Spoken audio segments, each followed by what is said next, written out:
ధీరజ్ దగ్గరికి వాళ్ళిద్దరు అన్నయ్యలు వచ్చి ఇలా అంటూ ఉంటారు. నీ కారణంగానే ఇప్పుడు నాన్న జైల్లో ఉండవలసినంత అవసరం వచ్చింది.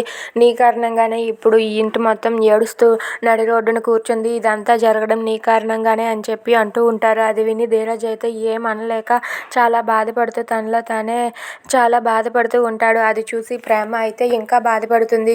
నా కారణంగా ఇప్పుడు ధీరజ్ వాళ్ళ అన్నయ్య వాళ్ళతో కూడా చాలా మాటలు పడుతూ ఉన్నాడు. అసలు ఇదంతా నా కారణంగానే అని చెప్పి ప్రేమ చాలా బాధపడుతూ అలా ఇంట్లో నుండి అయితే బయటకు వెళ్ళిపోతుంది. ఇక ప్రేమ అయితే అక్కడి నుండి వెళ్ళిపోయాక ఇంతలో వేదవతి అయితే ప్రేమ దగ్గరకు వస్తుంది. ఇంకా ప్రేమ ఆ రూమ్లో లేకపోయేసరికి ప్రేమ ఎక్కడికి వెళ్ళింది అని చెప్పి ఇల్లు మొత్తం వెతుకుతూ ఉంటుంది.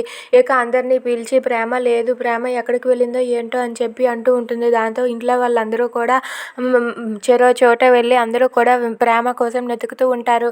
ఇక ప్రేమ ఎక్కడ కనిపించకపోయేసరికి అత్తయ్య ప్రేమ ఎక్కడ లేదు అత్తయ్య అని చెప్పి నర్మిత అంటూ ఉంటుంది. అలా అందరూ వెతుకుతూ ఉన్నా సరే ప్రేమ ఎంతకీ కనిపించకపోయేసరికి వేదవతి ఇలా అంటూ ఉంటుంది. ప్రేమని ఎవరు తీసుకెళ్లారో నాకు తెలుసు, ఎవరు తీసుకెళ్లారో ఎక్కడికి తీసుకెళ్లారో నాకు తెలుసు.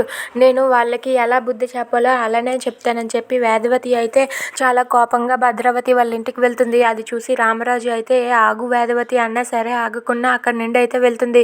ఇక భద్రావతి ఇంటికి వెళ్ళి భద్రావతి రావే బయటికి రా, నా కోడల్ని తీసుకువచ్చి ఏం సాధించాలని అనుకుంటున్నావు, బయటికి వస్తావా లేదా అని చెప్పి గట్టిగా అరుస్తూ ఉంటుంది. దాంతో అక్కడ ఉన్న భద్రావతి వచ్చి ఏమైంది, ఎందుకు ఈ గోల అంటుంది.